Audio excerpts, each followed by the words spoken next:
Hola, muy buenas tardes a toda nuestra audiencia.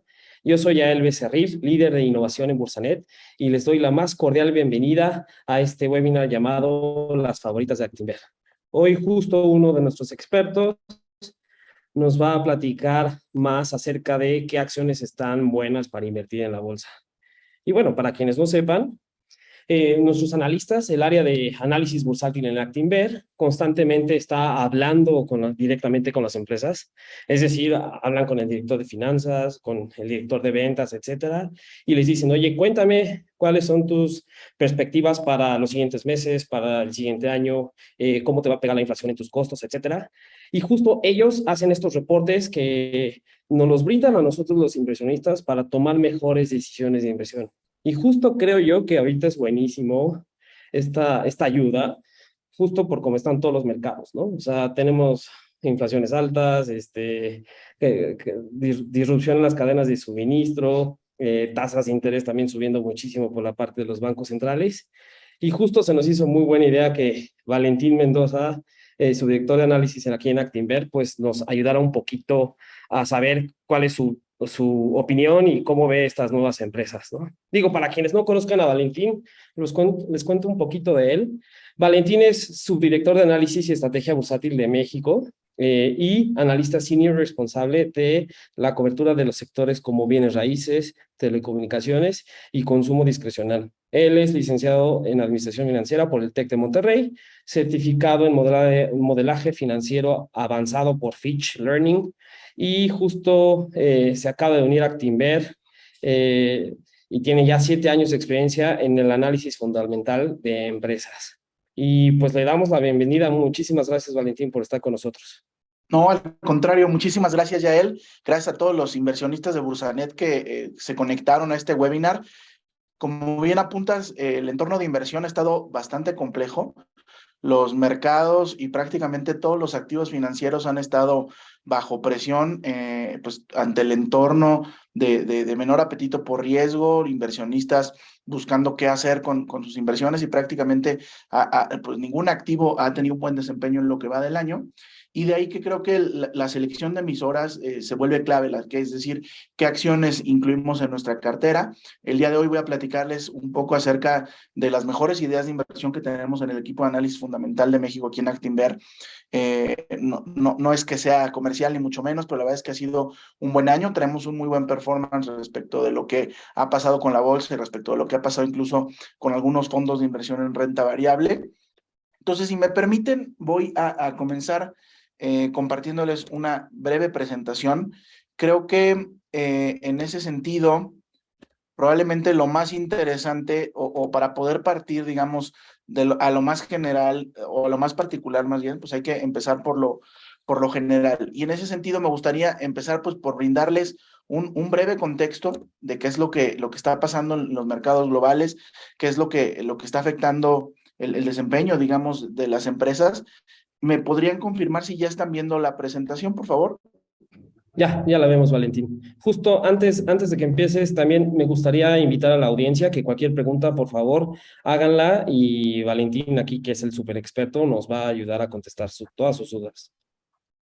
Por supuesto, Adelante, Valentín. siéntanse con toda la libertad.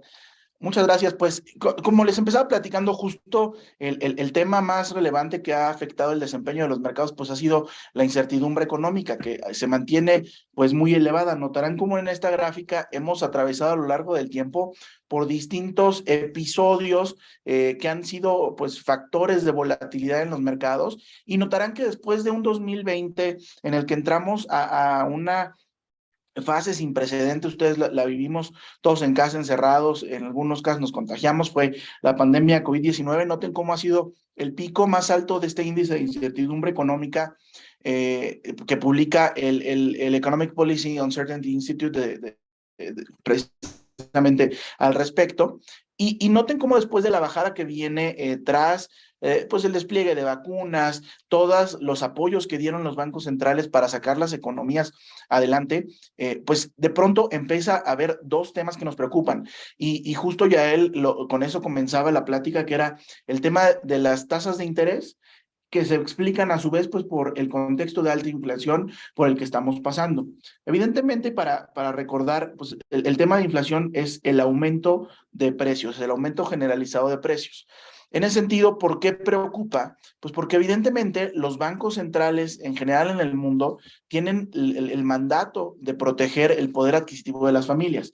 Desgraciadamente, si nuestro ingreso no crece, al menos en línea con inflación, pues antes, si 10 pesos nos alcanzaban para una Coca-Cola, pues hoy en día a lo mejor ya no nos alcanza para esa misma Coca-Cola porque han subido mucho los precios.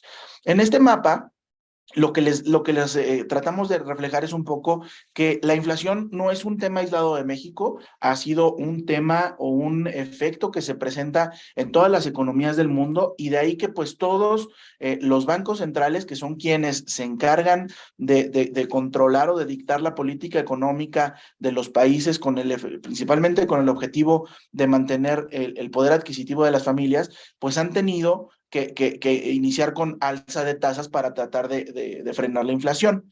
Para ponerlo en palabras más sencillas, las tasas de interés, véanlo como una llave, es la llave de la economía. Entonces, los bancos centrales, cuando entramos a la pandemia en 2020, lo que hicieron fue abrir toda la llave a lo que puede ser el crecimiento de la economía. Y con eso, pues bajaron las tasas de interés. El Banco de la Reserva Federal en Estados Unidos llevó las tasas a cero. Y además de eso, implementaron paquetes de apoyo económico, es decir, estímulos, inyectaron liquidez al mercado. Digamos que del dinero que tiene el Banco Central invirtió en activos financieros precisamente para generar pues un mayor dinamismo económico. Sin embargo, cuando empieza a haber presiones inflacionarias, pues esa misma llave de la economía, o si lo quieren ver como la rienda del caballo, ¿no? Lo que tiene que hacer el Banco Central es justamente, pues, jalar la rienda si es que nota que el caballo de la inflación se está desbocando. Y en ese sentido, notarán que justo, o algo que seguramente han leído mucho en las noticias todos los días, pues tiene que ver justo con cómo las tasas de interés han estado subiendo. Este es un mapa que ejemplifica en el mundo cómo han ido subiendo las tasas de interés los distintos bancos centrales. Claramente, este desempeño, pues no ha sido, o esta respuesta de los bancos no ha sido homogénea. Ha habido una diferencia y claramente los países, los bancos centrales de países emergentes, pues han tomado una respuesta mucho más contundente. ¿Por qué? Porque desgraciadamente en países emergentes, además de la inflación que tenemos, digamos, localmente, o sea, dentro de nuestros países, tenemos una inflación que viene importada a través de los justamente bienes o servicios que importamos de otros países. Y en este contexto alza de tasas de interés, normalmente lo que pasa es que el dólar se fortalece.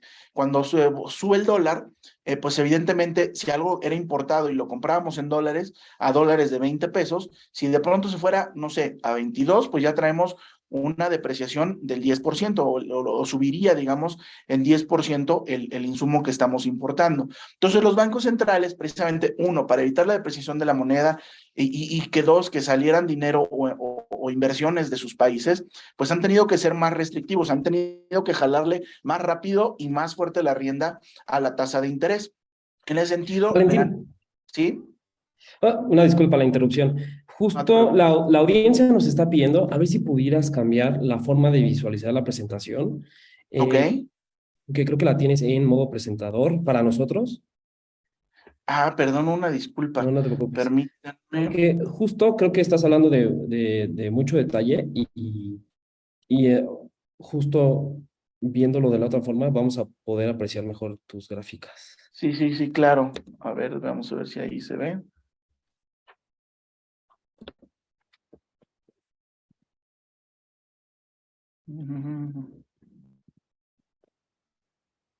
Ah, ahí creo que sigue sin estar en modo presentador, ¿verdad?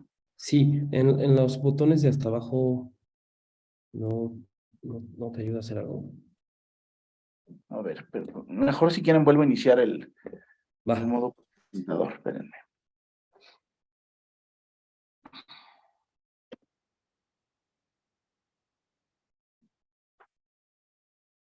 ¿Ahí ya ven algo o no?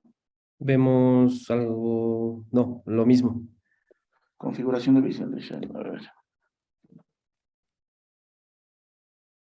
Ahí creo que ya quedó, ¿no?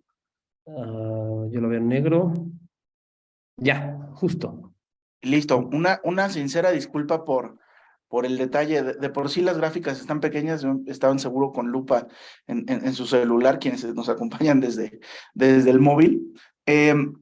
Pues bueno, retomando un poco lo que les platicé acerca de cómo pues han tenido que jalar la rienda de las tasas de interés para frenar el caballo de la inflación, esta gráfica lo que ejemplifica es precisamente eso, cómo los bancos de países emergentes como por ejemplo Brasil, Colombia, México, China han subido las tasas de interés de manera mucho más acelerada que por ejemplo la gráfica del medio, que son los países desarrollados.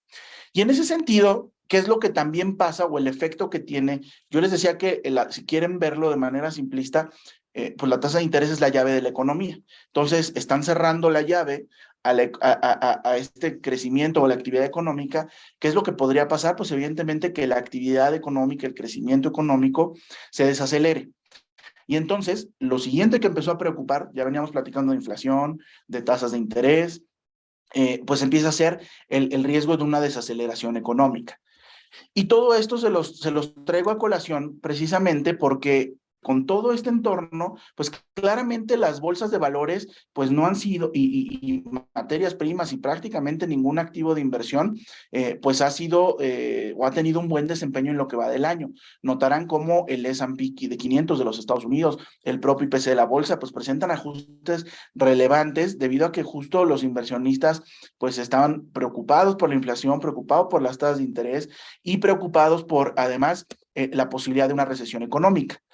En el caso concreto de nuestro país, la verdad es que el tema de inflación pensamos que podría estar ya pronto llegando al pico de esta. Sin embargo, lo que quiero tocar es un poco el tema de las tasas de interés. Esta gráfica es la gráfica de arriba, notarán, es la tasa de referencia del Banco de México, es decir, digamos, el nivel objetivo que se pone nuestro Banco Central para prestar dinero a los bancos y que a su vez esta funja como la referencia, digamos, a partir de la cual ellos prestan a los clientes, ¿no? Un poco es el sistema o la manera en la que se contagia justo la política económica, pensando tal vez en que si soy un empresario y anteriormente, no sé, quería yo traer invertir en una maquinaria, en una planta, pues tomaba deuda. Si las tasas de interés están más altas porque el Banco Central las ha venido subiendo, pues probablemente puedo postergar ese tipo de inversiones, ¿no? En ese sentido, nosotros estamos pensando que la tasa de interés podría cerrar en 10.5% este año. Ahorita estamos en 9.25. Y todo esto lo toco porque lo que quiero que vean un poco es lo que está moviendo el entorno general de inversión. Es decir, alta inflación, mayores tasas de interés, pero no todo es malo. En el caso de México, seguramente también lo han escuchado en las noticias, el tema del nearshoring es una aliciente, digamos, de la actividad económica. Para quienes no estén familiarizados con el término, el nearshoring es la reubicación de las cadenas de suministro. Venimos de años de globalización en los cuales las empresas, buscando maximizar el retorno para sus accionistas, pues básicamente producían en donde les era más rentable, en el país que era más barato. Sin embargo, también la propia pandemia trajo una serie de cambios, como fue, y también lo comentabas tú, Yael, el tema de las disrupciones en la cadena de suministro. Cuando China decide cerrar pues todas sus operaciones con esta política de cero tolerancia al COVID, pues evidentemente todo lo que producían los chinos y lo exportaban y que además formaba parte de la cadena de valor, no sé, de un automóvil, de una televisión o de cualquier producto que se les venga a la mente, pues evidentemente hubo escasez, ¿no? Esa escasez pues evitó que hubiera producción de ciertos insumos y de ciertos productos. Los precios, digamos, en estricta teoría económica, es un resultado de un equilibrio entre oferta y demanda. Cuánto se produce y cuánto se demanda de un producto. En este caso, la demanda pues, estaba recuperándose digamos, de la pandemia, pero al mismo tiempo la oferta no lo hizo. Entonces, este desequilibrio llevó a presiones inflacionarias. Pero al mismo tiempo, las empresas empezaron a preguntar, ¿cómo puedo resolver este problema? Y lo que se dieron cuenta es que estando o reubicando parte de su producción hacia otros destinos donde no tengas esa exposición, digamos, regional, que hoy en día cuando cerró Indonesia, pues básicamente, Malasia, perdón, nos quedamos sin microchips en el mundo, cuando cerró China con COVID, igualmente tuvimos efectos, pues fue un poco como poner no todos los huevos dentro de la misma canasta. Y entonces las empresas pasaron de ser globales a un término que los en Estados Unidos, perdón, le están llamando local, entre global y local, como si los juntáramos. Y entonces están buscando mover producción que hoy en día está normalmente, no sé, en el sureste asiático, en países como Tailandia, en países como China, en otros países de Asia, hacia los principales centros de consumo. Y tenemos la suerte de que en México estamos, pues precisamente al sur de la principal economía del mundo, el mayor mercado de consumo, y en consecuencia, pues están buscando reubicarse hacia México. ¿Qué ventajas también tenemos en México? Pues nuestros tratados de libre comercio, tenemos infraestructura ferroviaria, marítima, de transporte aéreo para llevar las mercancías hacia Estados Unidos, tenemos una mano de obra calificada, abundante, que es ingenieros y además al mismo tiempo pues a un costo pues bastante competitivo incluso respecto de China. Y todo eso, pues, ¿en qué ha derivado? Pues que evidentemente las empresas, al buscarse mover, ha llegado inversión extranjera directa. Es decir, las empresas alemanas, chinas, americanas, que están buscando hacer estas tendencias de nearshoring, están invirtiendo en nuestro país para precisamente abrir fábricas o crecer su producción en nuestro país. En ese sentido, notarán que el mapa que les presento refleja cómo ha sido la llegada de inversión. Quiero que noten cómo los estados del norte, los estados que están en la frontera, como lo son Tijuana o en este caso Baja California Norte, lo es el estado de Nuevo León, lo es Tamaulipas, lo es también Chihuahua, un poco Sonora y también en la zona del Bajío, son los que más han recibido inversión en los últimos años. ¿Esto por qué? Pues evidentemente por la cercanía digamos, geográfica y físicamente hablando, de estos estados con Estados Unidos para poder, pues, hacer un comercio, digamos, mucho más expedito y favorable. En ese sentido, la inversión se está destinando principalmente a manufacturas, es decir, lo que está llegando de inversión está buscando posicionarse o invertir en fábricas, en qué producir más en nuestro país. Y de nueva cuenta, quiero que noten cómo los estados que más se benefician son los del norte. Ahora, ya pasando, digamos, a temas más de inversión, después de darles todo este contexto económico, es porque normalmente cuando nosotros armamos un portafolio de inversión, tenemos que tener en consideración el entorno en el que van a estar operando las compañías en las que nosotros pretendemos invertir. Y en ese sentido, pues tratar de identificar, por una parte, empresas que se puedan beneficiar del entorno actual, es decir, que les pueda ir bien un entorno de alta inflación, que les pueda ir bien un entorno donde las tasas de interés están subiendo, un entorno donde estamos hablando o se está dando esta llegada de inversión a manufacturas por el nearshoring. Y con eso, pues llegamos a las favoritas que tenemos en el equipo de Actinver Análisis desde una perspectiva fundamental, recordándoles que el view fundamental pues es una inversión o un estilo de inversión de valor, buscando inversiones de largo plazo, generar rendimientos, pues justo buscando emisoras que tienen buenas perspectivas de largo plazo, que pensamos que pueden crecer sus resultados, sus ventas, que ganen más, que sean más rentables, que tengan buenas estructuras de capital, que no estén tan endeudadas, y al mismo tiempo que tengan una evaluación atractiva, o sea, que no estén caras. Y en ese sentido, nuestra estrategia está o como quiero que, o como lo podrían ver para fines de ustedes, o lo que queremos reflejar del equipo de análisis fundamental es cuáles son los nombres que mejor les debería de ir en la bolsa porque sus resultados deberían de estarlo avalando. Y entonces la estrategia la tenemos construida en dos pilares. Por una parte, el pilar de la izquierda o en blanco, que son acciones que se benefician del entorno actual. Hablábamos de un entorno de alza de tasas de interés, de inflación y de nearshoring. Y en ese sentido tenemos tres nombres, dos bancos y una fibra industrial.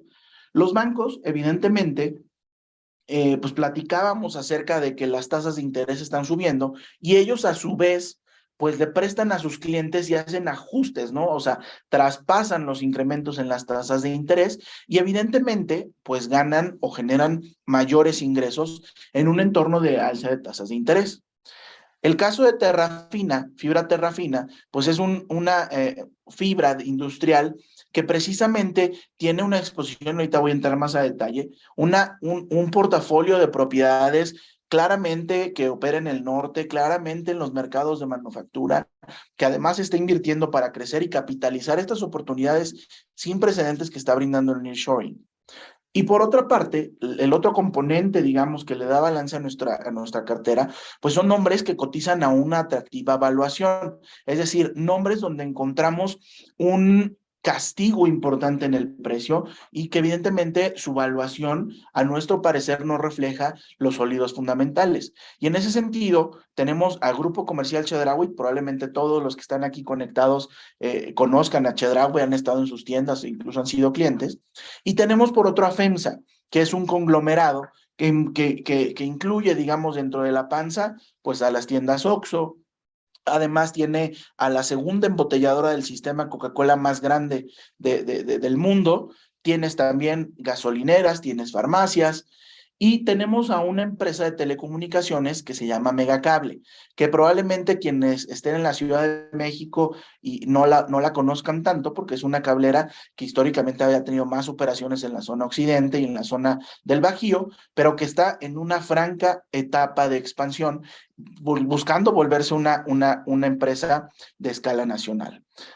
Ahora, entrando un poco más a por qué hablo tanto del nearshoring y por qué buena parte de la tesis de inversión está cimentada en el nearshoring, pues tiene que ver con que el Banco Interamericano de Desarrollo hace algunos meses publicó un estudio sobre México en el cual pues hablaban de que el potencial que representa para nuestra economía, muy fácil, así lo ponía el banco, es 35.500 millones de dólares adicionales en exportaciones, que podría representar más del 2.5% de nuestro PIB. Y en ese sentido, las gráficas de la derecha, que son más de bienes raíces, pues hablan justo cómo ha estado desempeñándose la demanda de espacio industrial. Es decir, las empresas, ya una vez que invierten en México, deciden que se van a venir aquí, a Tijuana, a Monterrey, a Ciudad Juárez, a donde se les venga a la mente, pues tienen que buscar un espacio donde poner su fábrica. Y entonces ese espacio, pues normalmente buscan una nave industrial. Entonces están buscando espacio industrial. Quiero que noten cómo la gráfica refleja cómo en 2021, vean, fue prácticamente el doble de demanda de espacio industrial. Y sobre todo quiero que noten cómo al primer trimestre de este año prácticamente ya se estaba demandando, se había rentado la mitad del espacio industrial de todo lo que se hizo el año pasado, reflejando justo cómo el nearshoring está pues impulsando la demanda de espacio industrial. La gráfica de abajo habla de la participación que tiene precisamente las rentas de espacio industrial respecto del total. Noten cómo en 2019 veníamos de un 8% y hoy en día cerca del 40% de las transacciones o de las rentas que se hacen en espacio industrial son con motivo del nearshoring. Y claramente los estados que más se benefician son los estados del norte. En este caso es la demanda por mercado. Noten cómo Monterrey ha sido claramente el principal mercado que ha captado más de esta inversión o más de esta demanda de espacio industrial, y vean por sectores cómo principalmente las empresas de manufactura son las que se están moviendo en el sector autopartes, no nada más de, digamos, automóviles, sino incluso proveedores nivel 1, nivel 2, nivel 3. Y por países, quiero que vean cómo China es quien está liderando la demanda. De ahí le sigue Estados Unidos y Alemania. Reflejo de nueva cuenta de cómo estas tendencias de nearshoring están empujando al mercado de bienes raíces en nuestro país, en el segmento industrial. Y en ese sentido, pues estamos viendo cómo las tasas de vacancia, que es básicamente cuánto espacio tenemos libre del que tenemos disponible, pues están en mínimos históricos, están muy apretados, no hay espacio disponible. ¿Por qué? Porque evidentemente la demanda está superando a la oferta de espacio que tenemos. ¿Y esto qué está llevando? Pues a que los precios, a las rentas por metro cuadrado, por pie cuadrado, perdón, aumenten de manera relevante. Vean cómo han estado aumentando. Y este contexto se los traigo justo a colación para platicarles acerca de nuestra primera emisora favorita, que es Fibra Terrafina, donde tenemos una recomendación de superior o equivalente a compra, con un precio objetivo de $32.90 y que a consideración del equipo de análisis de Actinver, pues es el mejor vehículo para invertir en nearshoring en México. ¿Esto por qué? Quiero que vean cómo de su portafolio de propiedades, 2/3 partes del están invertidas o destinadas en mercados de manufactura. Platicábamos hace rato que las inversiones que están llegando principalmente son de manufactura. Entonces, claramente Terrafina es el ganador, digamos, dentro de las fibras con la mayor exposición hacia manufactura. Si lo vemos en la parte de abajo por sectores, verán cómo también tiene una fuerte exposición al sector automotriz, a bienes industriales, que también son de los que vimos más inversión están recibiendo. Y si lo vemos en cuanto a posición geográfica, el mapa de la derecha nos habla del porcentaje de la presencia que tienen sus propiedades por estado. Quiero que vean cómo el estado de Chihuahua tiene una fuerte exposición. Vean cómo tan solo en la zona norte está más del 2/3 partes del portafolio de la fibra. En ese sentido, claramente, si hemos platicado que los mercados del norte son los que más se están beneficiando, no solo en llegada de inversión, sino que la demanda es muy fuerte, no hay poco espacio, en consecuencia las rentas por metro cuadrado, por pie cuadrado, perdón, están subiendo, pues es un entorno muy favorable para invertir en fibra terrafina. Pero al mismo tiempo, la fibra, identificando estas oportunidades de inversión, pues está buscando crecer. Y entonces está invirtiendo, está construyendo nuevas naves en los mercados más dinámicos del norte para seguir capitalizando estas oportunidades. Entonces, la verdad es que vemos una interesante oportunidad de inversión ahí. Recordarles también a todos nuestros inversionistas, Yael, pues que dentro de las bondades de las fibras está la distribución constante de dividendos. Véanlo a manera de una renta. Las fibras normalmente ahorita que estamos, y lo decías, pasando por temporada de reportes trimestrales, es cuando decretan el pago del dividendo que van a hacer del trimestre. Ellos por obligación, por regulación, te tienen que pagar el 95% de la utilidad fiscal.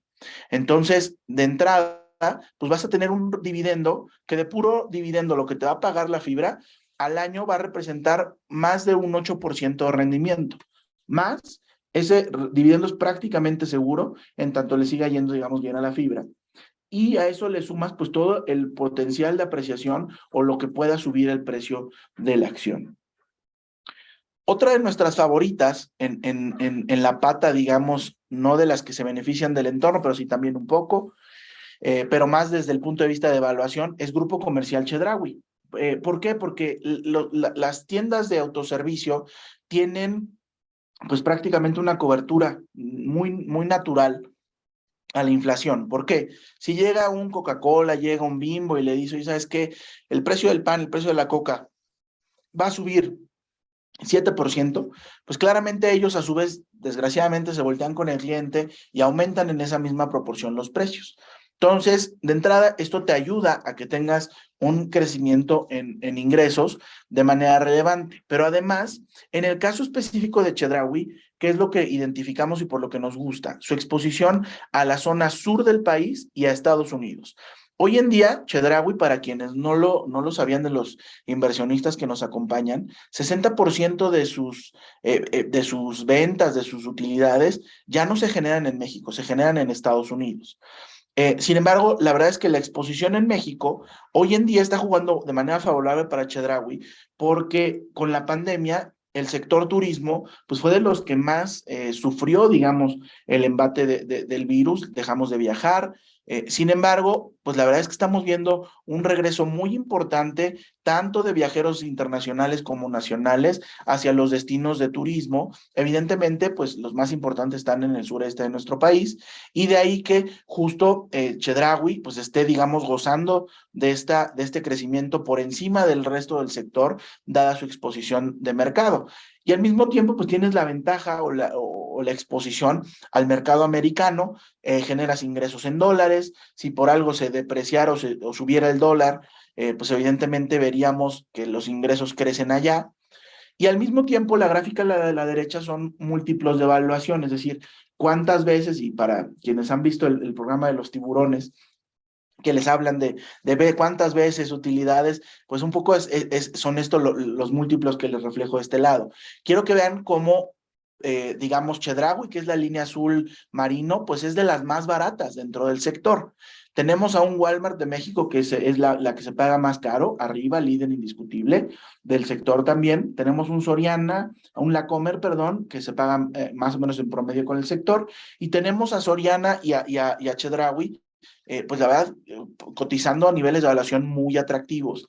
En nuestra opinión, pues la verdad es que no, este descuento en valuación, pues abre interesantes oportunidades de inversión, especialmente considerando pues los sólidos fundamentales. Si a esto le sumamos que pues el proyecto de Dos Bocas, que es insignia y clave del gobierno federal, pues está llevando mucha inversión, mucha derrama económica hacia los estados del sur. Quiero que vean cómo también tiene una exposición muy relevante Chedraui en esos estados. Entonces, en la medida en que haya más empleo, más inversión, más dinero fluyendo a esos estados, pues podemos esperar que tenga un desempeño mejor respecto o que siga manteniendo estas tendencias favorables.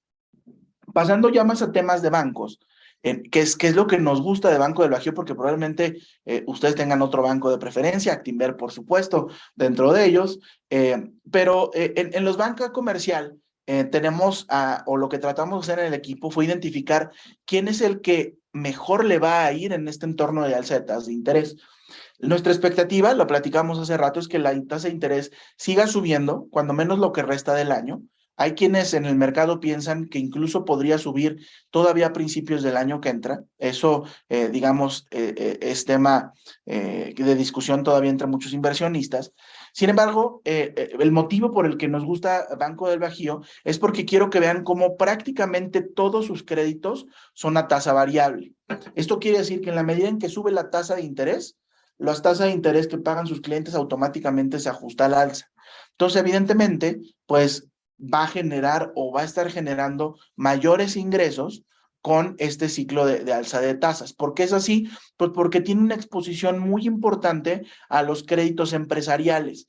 Y además platicamos que dentro de los sectores que más están creciendo, que más inversión están captando, están precisamente el sector industrial, las empresas que están llegando, y al mismo tiempo por región, platicamos que el Bajío también luce interesante. Quiero que vean cómo su exposición de cartera, o sea, cuánto tiene prestado por región, principalmente o la más relevante es la zona del Bajío. Entonces, en la medida en que vayamos viendo que el dinero y las inversiones y las empresas siguen llegando a esta región, pues claramente Banco del Bajío va a tener crecimientos o va a estar prestando más que otros bancos.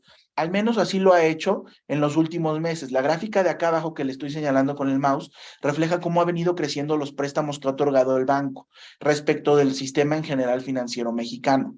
Claramente, pues beneficiado de estas tendencias que platicábamos. En otro orden de ideas, y para que no se me aburran con las tasas de interés, para quienes les guste y sean geeks como yo de la tecnología, proponemos o tenemos dentro de las ideas de inversión a Megacable. Megacable, les decía, es un operador de telecomunicaciones que lo que provee servicios de televisión de paga, internet y telefonía fija y móvil. Sin embargo, ¿qué es lo que nos gusta, lo que nos hace estar optimistas respecto de la compañía? Pues por una parte quiero que vean cómo la penetración del Internet en México todavía es relativamente baja. Solamente 60% de los hogares de nuestro país tienen acceso a Internet, mientras que si nos comparamos con otros países, pues claramente hay un importante mercado potencial o crecimiento potencial para Megacable. Y si lo vemos desde tecnologías, en la penetración de la fibra óptica en México, que es tecnología de última generación, que permite justo mayores velocidades para navegar, pues también estamos en etapas iniciales, ¿no? Si nos comparamos con otros países como Brasil, como China, como Chile, como Turquía, países también emergentes, no estamos hablando de otros países desarrollados. Habla de un mercado potencial interesante. ¿Qué está haciendo Megacable? Megacable está invirtiendo de manera muy importante para tener el doble de tamaño de compañía en los próximos 4 años. ¿Y esto cómo lo está haciendo? Pues está entrando a nuevos territorios donde hoy en día no tiene presencia.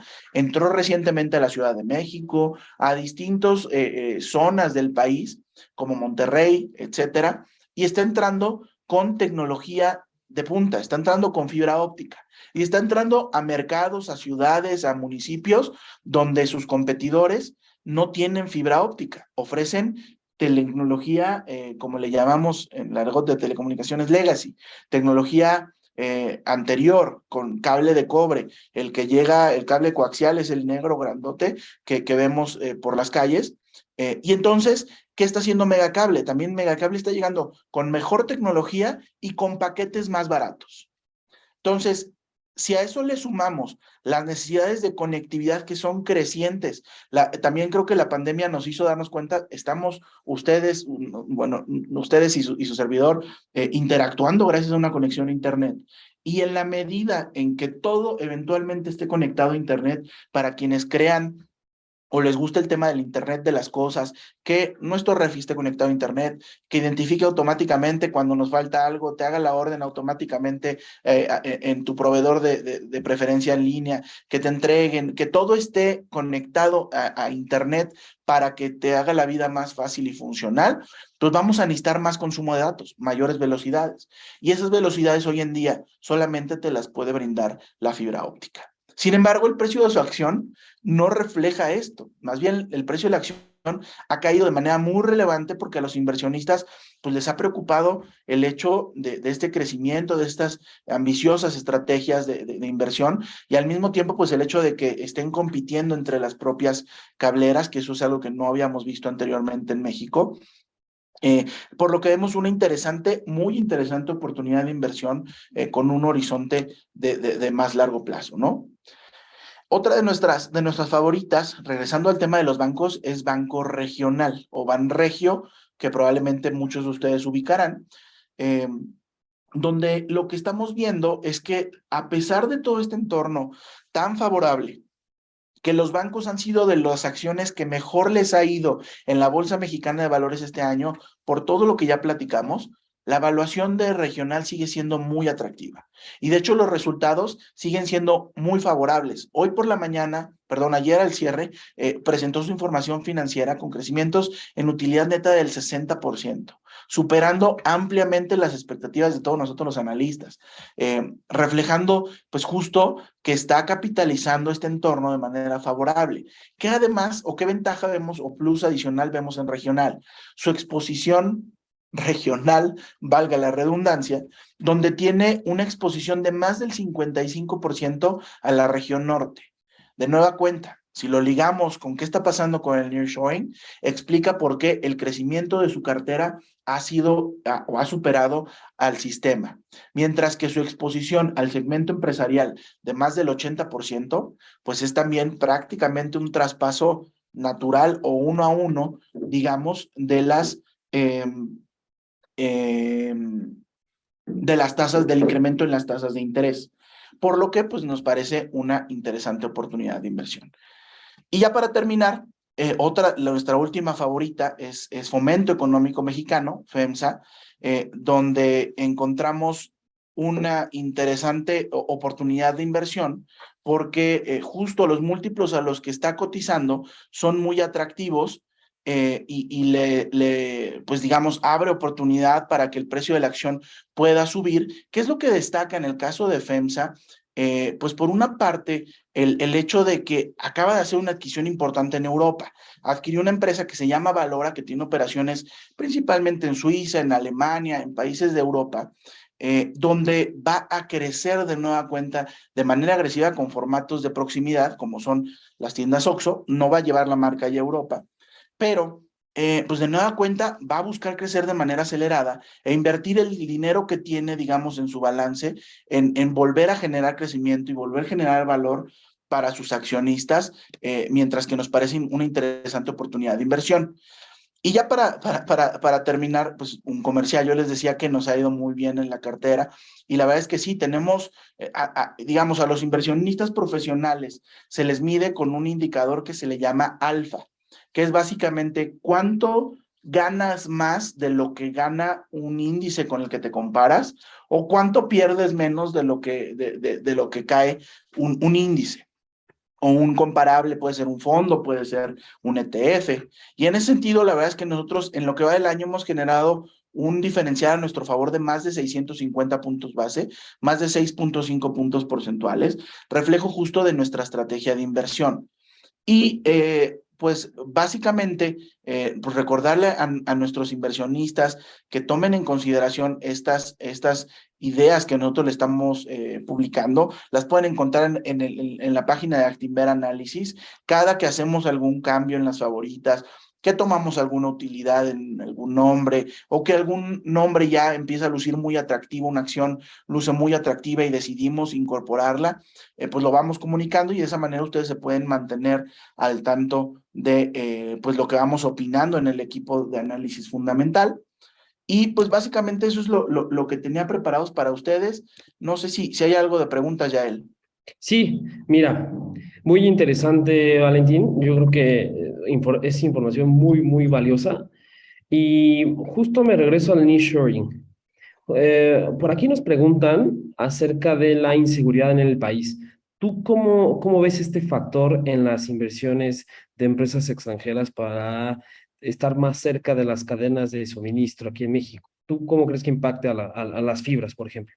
Pues mira, creo que indudablemente el tema de seguridad es un factor que siempre se toma en la mezcla, ¿no? De múltiples motivos que te llevan a tomar una decisión de inversión. Es algo que se toman en consideración las empresas. Sin embargo, pues la verdad es que a pesar de los datos, de la situación que vemos, digamos, en este frente, pues creo que los números hablan por sí mismos. Creo que los beneficios más que compensan pues ciertas desventajas que podría tener, digamos, en ese frente, específicamente invertir en nuestro país. Sin embargo, la realidad es que lo vemos, o sea, las inversiones están llegando, llegan cada vez más, precisamente porque están buscando reubicarse a estos centros de consumo y acercarse principalmente a los Estados Unidos, ¿no? Entonces yo creo que son más los beneficios, lo que pesa, digamos, dentro de las decisiones de inversión pues de los tomadores de decisión de las empresas. Y en ese sentido, pues creo que la tendencia y en general es de todos los participantes del mercado quienes están favoreciendo la reubicación hacia México, ¿no? De acuerdísimo. Sí, yo creo que también debería ser así la decisión, ¿no? Yo creo que los beneficios de estar cerca del primer socio comercial de México, por ejemplo, y de la mayoría de los países del mundo, pesa más que estos temas de inseguridad. Y justo yo creo que el empleo es una buena solución ante tanta inseguridad, ¿no? Es como empezar Sí, probablemente poco a poco claro, o sea, a sanar, ¿no? claro, no, y al final de cuentas recordar que esto es como una bolita de nieve, ¿no? Ahorita les sugerimos los que más directamente, más pronto se pueden recuperar, digamos, o crecer más o beneficiarse de esta tendencia, pero ¿qué pasa? Una vez que pones una fábrica nueva, pues evidentemente después vas a necesitar tener casas o un centro donde se pueda hospedar la mano de obra relativamente cerca, eventualmente vas a necesitar hoteles donde tenga que llegar la gente para viajar de negocios y hospedarse si van a ir a tu planta. En general, lo que les quiero dar a entender es que se genera esta dinámica positiva en la economía. El término, digamos, del libro es efecto multiplicador, ¿no? En la economía. Y es, creo, la ventaja, digamos, también del nearshoring, que no nada más es que llegue inversión y llegan o le va muy bien al espacio industrial, ¿no? Hay otros sectores también que les va bien, por ejemplo, el sector transporte, ¿no? Si pensamos en que esas mercancías que se fabrican después se tienen que llevar a Estados Unidos, pues ¿en qué las llevas? De acuerdísimo, de acuerdísimo. Oye, pasando al tema de bancos, yo he leído que justo el siguiente año ya podríamos quizá empezar a ver una bajada de tasas. Como decías, las tasas de interés es la llave de la economía de los bancos centrales y quizá ya que la inflación empiece a bajar un poco y veamos como que ya es necesario empezar como a estimular otra vez la economía y se empiecen a bajar las tasas, nos preguntan por aquí. ¿Todavía o sea, todavía es recomendable invertir en bancos cuando empiece a bajar eso, las tasas? Bueno, o sea, probablemente en ese escenario y con esa perspectiva habría que evaluar o reevaluar si queremos tener exposición a eso. Evidentemente, en un escenario contrario al que estamos previendo, de que las tasas de interés van a seguir subiendo, pues probablemente no sean los mejores momentos para estar invertidos en bancos. Lo que nosotros les queremos dar a entender es que las tasas de interés han subido, pero se espera que sigan subiendo más. Y al mismo tiempo, la otra factor, todo en finanzas es precio por cantidad. Para si hay industriales por ahí seguramente les encantará la fórmula del P por Q, price per quantity, ¿no?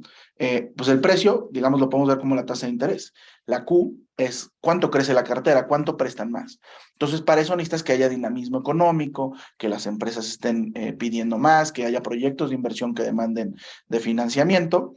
Entonces, probablemente el crecimiento puede venir de otro lado, ¿no? O sea, de que mejore la eh, pues digamos, el crecimiento, la generación de utilidades, porque crece más la cartera. Pero sí habrá que evaluar eventualmente si se complica y si cambia la perspectiva, pues siempre hay que estar reevaluando y rebalanceando las carteras, ¿no? ¿De No es acuerdo? un perspectiva, digamos, que sea estática. Sí, sí, totalmente de acuerdo. Oye, y respecto a Bajío, nos pregunta por acá Ernesto Álvarez. Dice, si los créditos de Banco del Bajío están a tasas variables, ¿hay más riesgo de algún impago? O cómo está diversificada su cartera? O sea, sí, eventualmente puede llegar el caso, digamos, en el que las tasas de interés suban tanto, más allá si tu cliente digamos, tenía una estructura o mucho apalancamiento, mucha deuda, que llegue el momento en el que las propias tasas de interés te haga que no puedas ser capaz de pagar los intereses. Eso es cierto. Sin embargo, creo que hay que recordar que pues todos somos clientes de bancos. El proceso de análisis de un otorgamiento de crédito es muy riguroso. Las métricas que utilizan para otorgar un crédito. Dos, pues no es lo mismo o el riesgo que tienes en el segmento, digamos, comercial, en consumo, una tarjeta de crédito, un crédito, digamos, de quirografario a una persona, ¿no? Que te prestan nada más por firmar un papel sin ninguna garantía, que el crédito que se otorga a una empresa, ¿no? Normalmente son, evidentemente, pues instituciones con capacidad y con historial crediticio mucho más robusto y menor riesgo del que normalmente representan una persona, ¿no? Entonces creo que esta otra de las ventajas que tiene este tipo de bancos, al estar más enfocados en empresas, el riesgo de impago es mucho menor, ¿no? Que cuando tienes mucho crédito al consumo, mucha tarjeta de crédito. De acuerdísimo. Oye, y ahorita justo que Banorte ha estado, yo creo que en muchos periódicos y en noticias, ahí también en redes sociales, ¿cómo ves a estos bancos con respecto a Grupo Banorte? ¿Son mejor opción Banco El Bajío, por ejemplo, y regional? O sea, pensamos nosotros que sí, desde dos ópticas. Uno, la exposición que ya platicamos, la fuerte exposición que tienes al segmento corporativo. Si pensamos que con el nearshoring lo que más van a llegar, van a seguir siendo empresas que para seguir creciendo necesitan financiamiento, pues claramente es un segmento que luce más atractivo. Dos, Banorte es un banco nacional, de escala nacional, presencia en todos los estados del país. Y los que nosotros les proponemos tienen una exposición mucho más regional. Platicábamos que el Bajío es de lo que más se beneficia. Platicábamos que la zona norte es donde están llegando las inversiones, donde está regional. Tres, Banorte, pues al tener más crédito al consumo, más tarjeta de crédito, más hipotecario, más crédito de nómina, etcétera, pues tiene un mayor riesgo, relativamente hablando, porque también le presta mucho a gobierno, que es muy seguro, de riesgo de impago, ¿no? Sin embargo, pues la verdad es que básicamente ahorita, pues a todos los bancos les va a seguir yendo bien. La verdad es que Banorte presentó un super reporte, la noticia de que no va que se baja de buscar adquirir Banamex, fue muy bien recibida por el mercado porque te va a pagar un dividendo adicional y de hecho convocó a asamblea para decretar ese dividendo que va a ser un rendimiento pues entre el 6,5%, pensamos nosotros, muy atractivo, pues claramente pues luce interesante. De nueva cuenta y consejo para todos nuestros inversionistas, recordarles pues no tener todos los huevos dentro de la misma canasta. Por más que nos gusten los bancos, si ven nuestra cartera, no tenemos, podríamos traer Banorte, Inbursa, todos los bancos que cotizan en México, Actinver, por supuesto, en la cartera. Y no, la verdad es que hay que ponderarlo porque precisamente eso es lo que nos ayuda es a minimizar el riesgo. Si de pronto empiezan a bajar las tasas de interés porque el entorno macroeconómico así lo amerita, pues imagínense cómo le podría a nuestra cartera si tenemos pura exposición a ese sector.